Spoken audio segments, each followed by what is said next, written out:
And hello again, guys. Last time we kicked off, we're going to find out what's happening with this gun. We'll assume we'll return it and get the sales. And the symbols are there to be broken. I asked Lolo if it was alright. I gave Lolo a lecture. I agree with Lolo. Are you alright, Are you Lolo? willing to explain to me what's wrong? You seem troubled. I'm fine, don't worry. I wasn't secretly plotting to go on a killing spree tonight. Oh, well, as long as you're sure. Just wanted to check, you know. But you never know. I might change my mind. I'm not sure. He's very not sure. I told Lolo I was worried. I said I need to return the gun. I don't want to meddle, but I was told to take that gun back to the weapons cache. So, you're an errand boy now. Just started and already they're lackey. Yep, that's me. Errand boy. Relationship advisor. Detective. Well, I won't help you. It's just not fair, Devan. I know the Merchant Navy Handbook from cover to cover. It clearly says that every officer is allowed to bear arms. Every officer, Devan. I'm an officer. So why don't I get to exercise my rights aboard the Herald? I asked Lolo why the gun was so important to him. I wonder why the captain had banned guns. I agree with Lolo, it was unfair. Why is the gun important to you? Why is the right to carry a gun so important to you? Forget the damn gun, Devan. It's not about that. I just want the captain to know that if Brunswick gives up his rights, it doesn't automatically mean that I'll give up mine as well. For some reason, I'm always expected to do as the white man does. I'm never trusted to make my own decisions. Wow, okay, this game's going to touch on some heavy things, it looks like. Okay then. Sometimes I feel like I'm an officer in nothing but name. I let Lolo know that I was going to report him. I advised Lolo to hide the gun. Just You return the gun. won't achieve any recognition by breaking the captain's rules. If an officer wants respect, he has to deserve it. I won't tell anybody you took the gun, but only if you return it to the weapons cache. If you do, then do it now, before the shift changes and everyone wakes up. Ha! Caught you red-handed. Good job, Rensburg. How dare you barge in here? Didn't your mother teach you that stealing is wrong? Stealing? I am exercising my rights as an officer. Now get out of my cabin. You really think that those fancy clothes give you any rights? Now, act like you're supposed to and give that What are those back. hand gestures? I urged Hayward to calm down. I told Hayward to bugger off. I was going to explain why I need the gun. Middle ground here. Just Calm down. a down, bit. Haywood. I think it's all just a misunderstanding. What does he need a gun for, Rensburg? It'll make people uneasy seeing him brandishing that thing. Before I became part of this crew, I was always allowed to carry a firearm. I just don't see why I can't have one now. I don't believe you. You're up to something. I just know it. No, I'm not. You have to believe me. I just want to feel safe. Ain't there other ways to protect yourself? A real man can always count on his fists. Well, I know my way with a knife, but I don't have anything other than the cutlery from the galley to work with. You've been sneaking around in the galley too now, have you? The nerve. See, I don't like what he's saying, but at the same time, I just can't be upset with a guy with that accent. I asked Hayward to give Lulu a knife instead of a gun. Give the gun back. Lulu has every right to keep the gun. Compromise. Maybe you could give him a knife, Haywood. It will please the captain if you get the gun back. And as far as I know, he hasn't said anything about knives. Well, then he can come and get one himself. I don't care what you folk do, as long as it don't mess with the captain's orders. That is, if your highness complies. I guess I can agree to that. It's better than nothing. Good. That's settled. You come with me, Rensburg. It's time we got those sails to the captain. Oh, I'm such a diplomat. Already starting to see the friction between the different people in the group.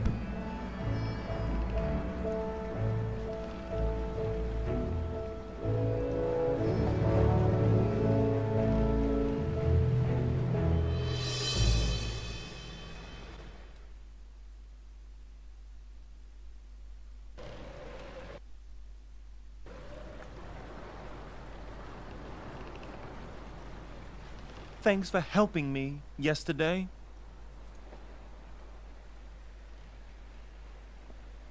I apologise, let's get on I'm his good sorry. side. I didn't mean to get you in trouble. If you say so. I am not someone to hold a grudge. You know, I don't even need to have a weapon with me all the time. Just knowing that I can get it from my cabin whenever I want makes me feel safer. Would you like one of Undra's butterscotch treats? They're the captain's favourite. I don't know if he stole it. Did you steal those too? No. Yes, I want one. Well, okay then. Those look too delicious to refuse. They do, don't they? Feel free to indulge yourself, Devan. I appreciate his kindness. I wonder why was the only one calling me Devan. Yeah, why do you call me Devan? Everybody has been calling me Rensburg all the time. How come you're the only one that calls me Devan? I thought you'd never ask. I need allies, Devan.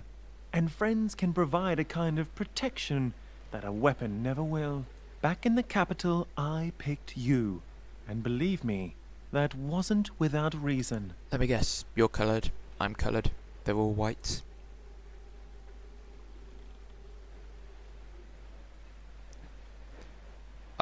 Fairly certain that's the reason, so I don't need to ask that. Why do you need allies? I don't really understand.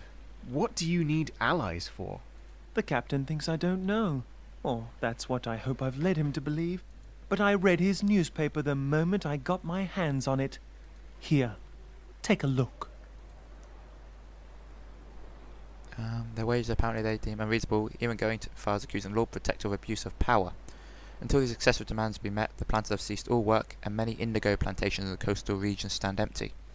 It's to be expected that a major portion, if not all of the crops, will go to waste if the strike persists. The loss of this indigo harvest, although it is but one of the eastern colonies' export products, will without a doubt mean a tremendous blow to our economy.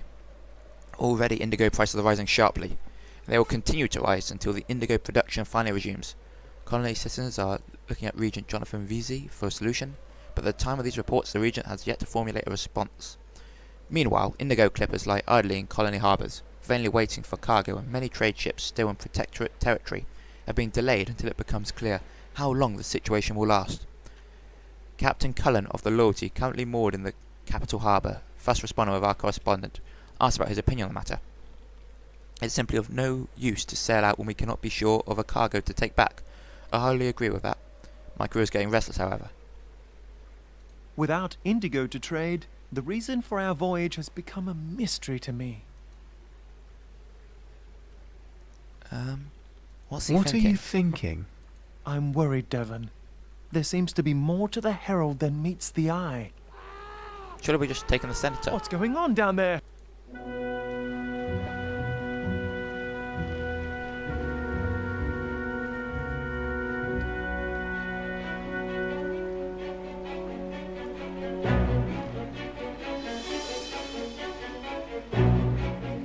What? Don't come any closer!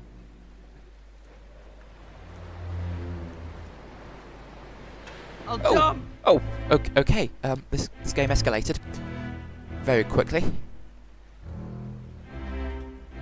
We've had a murder and a suicide well. potential.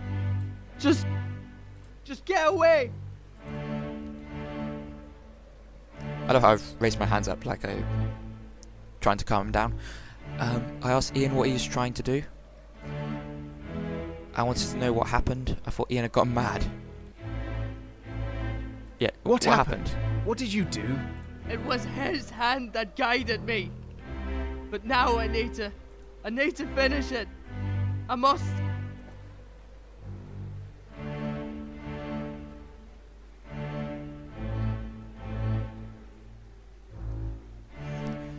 If I tell him not to jump, he's gonna just do it anyway.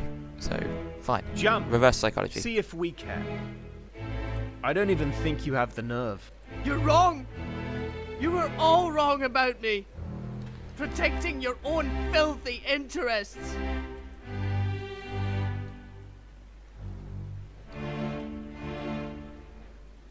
I tried to That's help not you. true, Ian. I've only been trying to help you.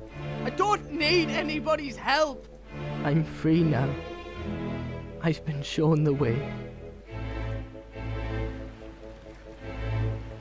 Don't.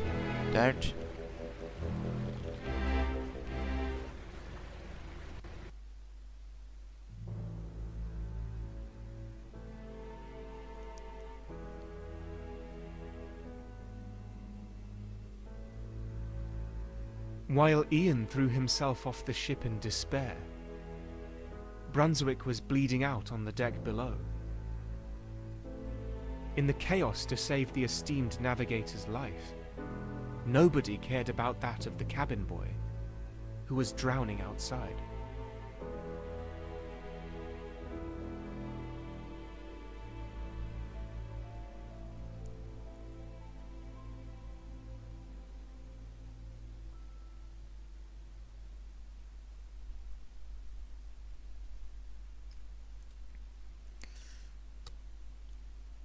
Well, okay then. Wasn't expecting that. Well, it seems to me he had that coming. Who? Ian? No, I meant the navigator. Brunswick. He was tormenting that boy. He should have known better. He should have acted like an adult.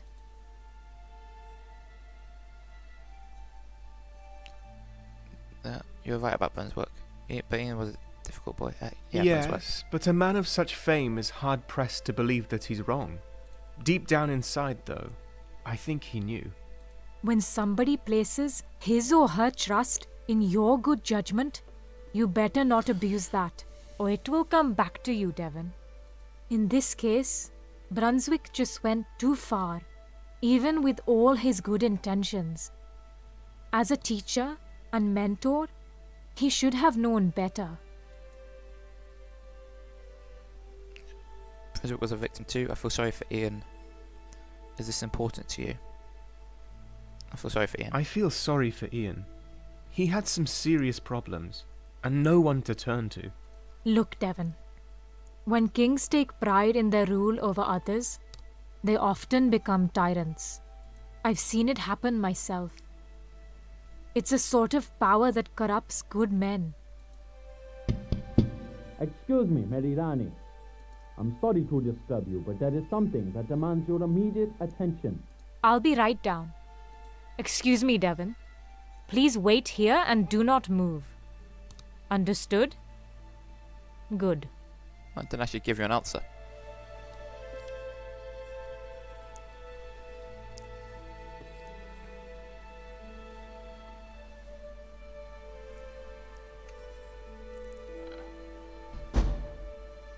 Tea. Well, I know tea. So aromatic. Their silk. So soft. Not the best bed I have ever slept in.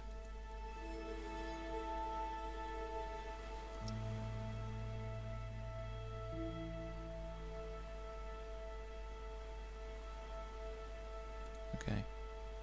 A newspaper clipping about the accidental death of a Raja. Interesting.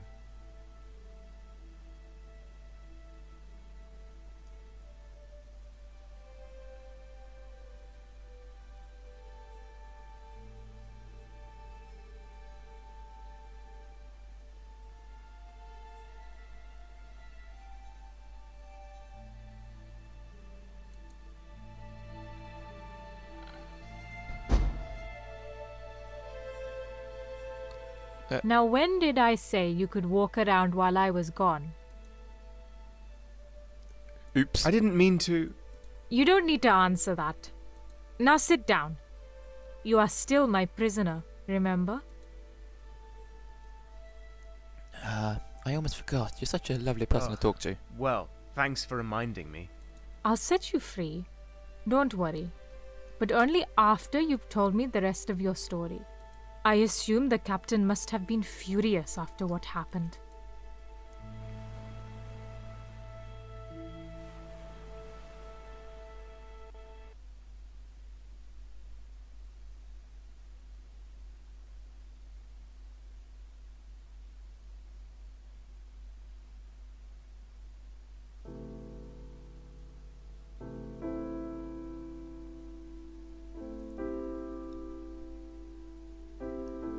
My God, Ludlow! How could you be so stupid? I still don't know, sir. That's his knife, Don't wasn't tell it? me I didn't warn you 1,000,000 times. You are lucky that we are short on people with your skills, or I'd have demoted you there and then. I'm so sorry, sir. There is no way I could describe my regret for what happened that night. Why did you not lock your cabin when you were out? An honest mistake, sir. It won't happen again. It won't indeed, because I'm confiscating that weapon. But I still have my rights as an officer. This is my ship and... No, I'm not telling you again. You know very well what I mean. So if I hadn't given him the knife, and had taken the gun, would they both be alive by now? I know, but it's just... Your self-proclaimed privilege to walk around armed almost got an innocent man killed, Ludlow. A dear friend of mine. Was I wrong to trust you? Was I? I am an old fool. I assure the Captain Ludlow hasn't meant for this to happen. I told the Captain he wasn't a fool. I remain silent. I'm sure Ludlow didn't mean for this to happen. It was all an accident, sir. No one is to blame. That's no excuse for such irresponsible behavior. Officer Brunswick was attacked by a loon. I wouldn't call that an accident. After what happened, the passengers have lost total faith in my authority. To restore that, I have decided to make you steward, Rensburg. I want the both of you to pamper our guests as much as possible. And if I hear as much as one complaint, I'm going to have to use force to correct it. I asked Captain Hendricks why he chose me. I thanked the Captain. I was bewildered by the sudden... Why me? I'm not sure I understand, sir. Why me? Without Brunswick and Ian, I can't afford to lose any more experienced sailors. You are not an experienced sailor, but you are a charismatic young man. I need a keeper of the peace who warrants a civilized atmosphere for our honored guests. I already informed our chef, Mr. Andra Aubertin, about your promotion. You will find him in the galley, where he will show you what duties a steward of the Herald has. Oh, Undra's a man. I thought I was a woman. Please leave now. Both.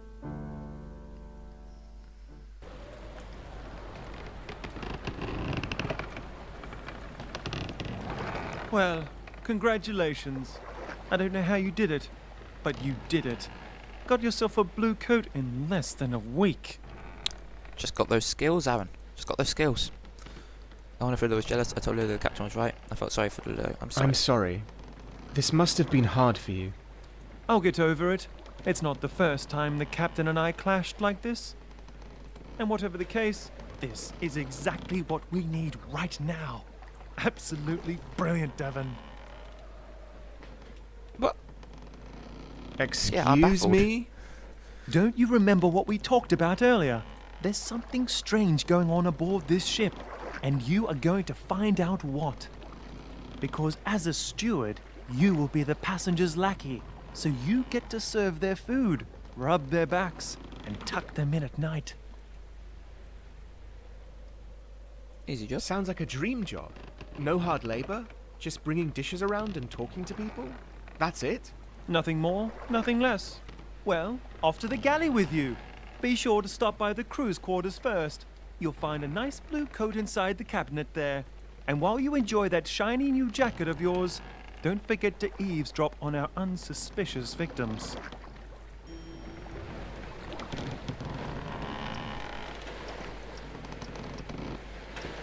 Okay. That's a lot's happened.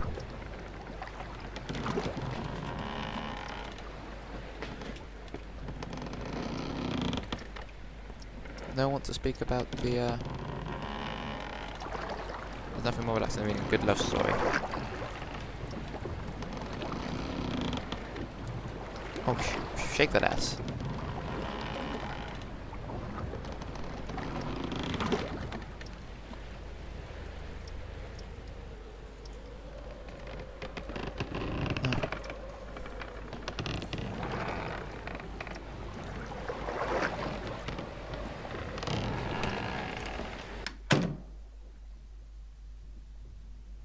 Caleb had thoroughly scrubbed the blood from the floor, but I couldn't get the harrowing image of Brunswick lying there out of my mind.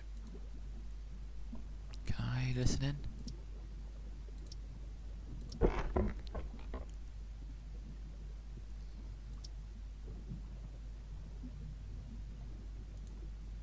A blue steward's coat lay inside the cabinet, just like Ludlow told me.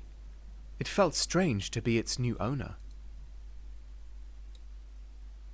And...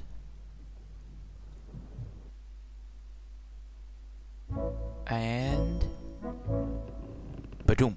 Look at my new threads.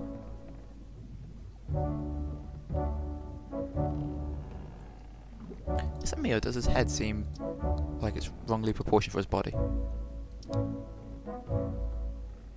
Sideways it does. Not so much frontways.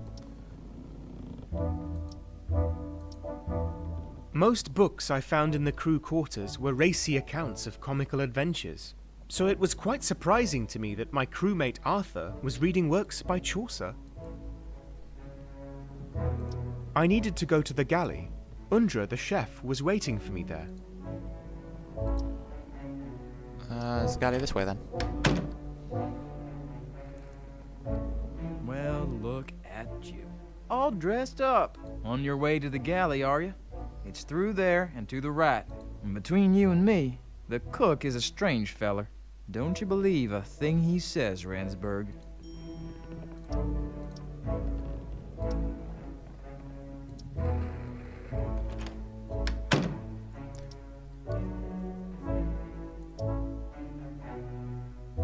Enter the galley.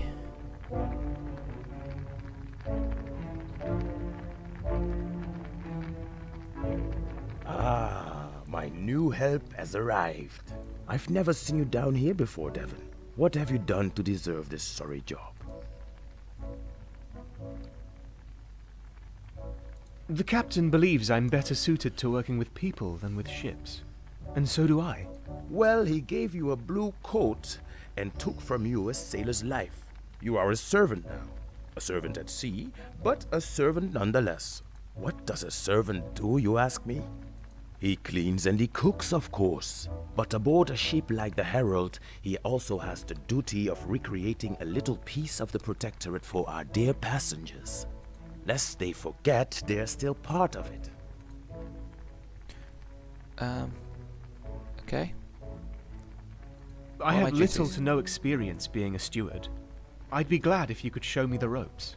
Unlike the work above deck, our job has less to do with ropes and more with silver spoons and plates. Don't forget your silver tongue either. No, time to get to business. This here is Daniel, my sous chef, and he has prepared luncheon for the passengers this morning. Hello, Devan. Pleased to meet you. So for your first task, would you be so kind as to serve Lady Tabitha and Senator Morton their grub in the dining saloon? Yeah, I'll do my best. I'll do my best, Mr. Oberton. I'll make sure our guests are well looked after. I'm sure you will, Devan. And please just call me Undra. Now, remember to return here after you're done so I can give you your next assignment. Take the tray. Ah, this.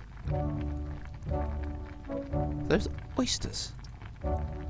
The dining tray contained the food for Lady Tabitha and Mr. Morton.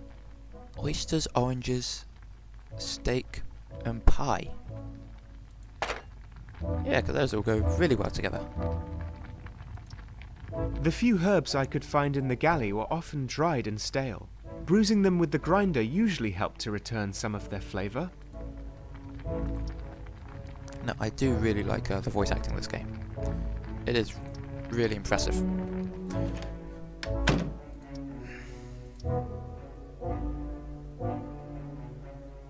Dining saloon's upstairs, wasn't it?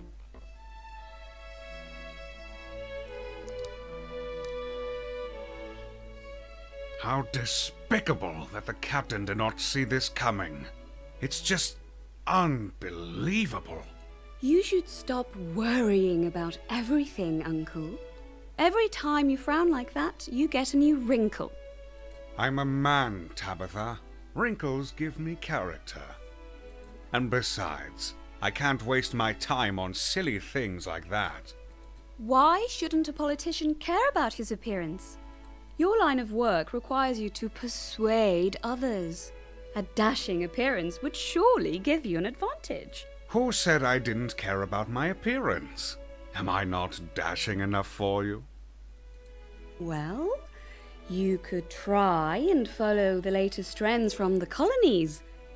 Colourful and less stern. More brisk.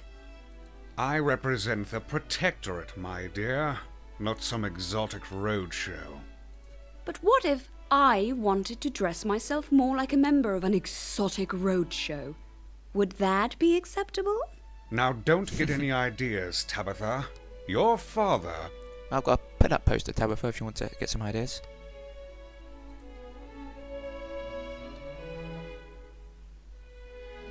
Yes? My father... what? Your father wouldn't approve, my dear. Indeed. But father's not here. And why should you have the right to tell me what to do when he's not around? Because I am your appointed guardian. That's why. I'm a grown woman. Why would I have need of a chaperone? Times are changing, Uncle. Enough now, dear. Say your prayers and eat before it gets cold.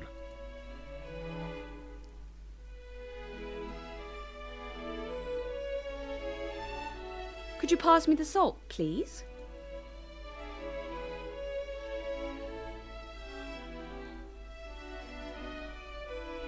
The lady wants salt on her food. Now, Uncle, a little please wouldn't hurt. Please, boy, the salt. You can pretty much hear the annoyance in his voice. I asked her how much salt she wanted. I introduced myself. How much salt would please the lady? I can do it myself. Thank you. Tabitha, let the boy do his job.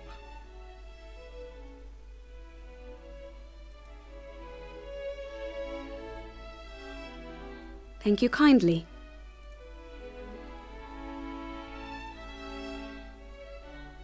What was that supposed to mean? If I ask you to sprinkle some salt, that's what you should do. Now show me you know how to sprinkle, boy. Give me some salt. Oh my god, this guy's amazing. I sprinkled a lot of salt. I sprinkled the salt. As you wish, sir.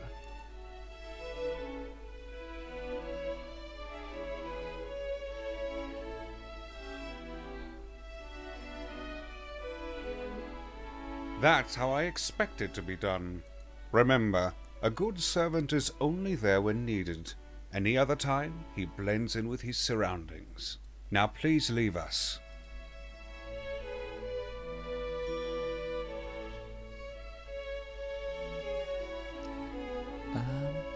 There's stuff I can look at. The bulky buffet trays used aboard the Herald were difficult to carry when filled to the brim with food. I almost dropped one once. I'll never forget the dance I made across the 'tween deck to retain my balance. A painting of a chemist showed him experimenting with chemical compounds. I have always been fascinated by science, but my foster parents not so much. They often said university wasn't the right place for me.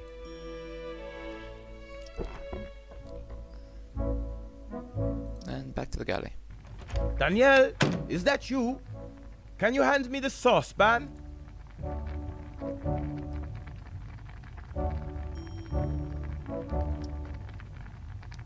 There was a saucepan on the worktop.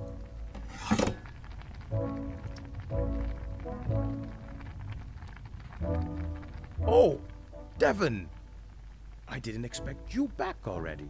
Say, were our honorable guests pleased with their meals?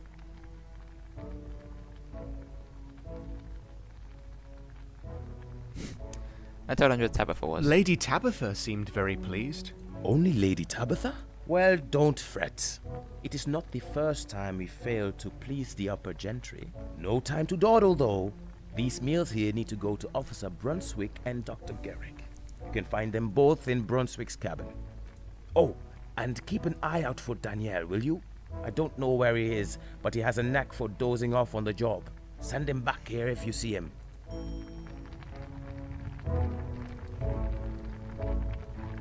Okay then, I think we'll call it quits there for today, guys.